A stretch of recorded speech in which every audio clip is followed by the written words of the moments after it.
Bonjour, les conditions. J'ai déjà défini mes deux variables ici, a et b, deux nombres entiers. Et on va utiliser l'expression if maintenant pour faire une vérification. Selon qu'est-ce qui se passe, on va avoir une action. S'il se passe quelque chose d'autre, on va avoir une action différente. Donc, par exemple, on va écrire if a est plus petit que b, deux petits points. On va taper Enter. Ça va nous donner ensuite soit un 4 espaces ou un tab. On pourrait autrement dire tab, tab, tab. Et ça, c'est une sous-action dépendamment de la condition. Donc, si A est plus petit que B, il va se passer l'action suivante. On va dire print. On va dire A est plus petit que B. Alors là, on le sait bien sûr que A est plus petit que B. Donc, on va tester qu'est-ce qui va se passer. Effectivement, ça vient de print, ça vient d'imprimer ceci, puisque oui, 5 c'est plus petit que 10. Si c'était le cas inverse, par exemple, B est plus petit que A, on sait qu'il n'est pas vrai, qu'est-ce qui va se passer? Eh bien, rien va se passer ici, puisque la condition n'est pas satisfaite. Si on veut faire plusieurs vérifications, plusieurs conditions, ce qu'on peut faire,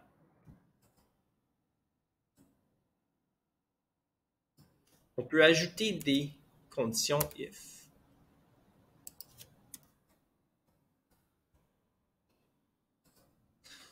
Mettre cette condition, si A est plus inférieur à B, if B est inférieur à A, qu'est-ce qu'on va faire? On n'a pas oublié les deux petits points. Si on oublie un deux petits points, ça va nous donner un code d'erreur. Alors, si B est inférieur à A, on va dire B est plus petit que A. On peut mettre un if, on peut aussi mettre un else if. Une deuxième condition, si la première n'est pas satisfaite, on vérifie la deuxième.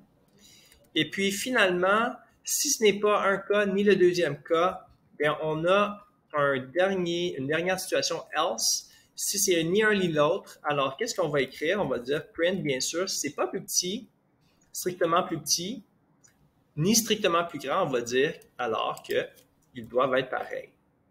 Nécessairement, A est égal à et voilà. Donc là, on va vérifier qu'est-ce qui va se passer selon les nombres qu'on a. On vient de nous dire ici que A est plus petit que B. Si on change les nombres ici, par exemple, on change A pour être égal à 15, on exécute le code. On voit maintenant que B est plus petit que A. Et si on change pour avoir le même nombre, on va avoir A est égal à B. Donc, voici nos conditions. On a des if, des else if qui continuent la séquence de conditions. Et puis, finalement, si aucune des conditions sont satisfaites, on a le else final à la fin. On peut rajouter plusieurs aussi en passant. Il pourrait y avoir plusieurs if ou plusieurs else if dans cette série de conditions.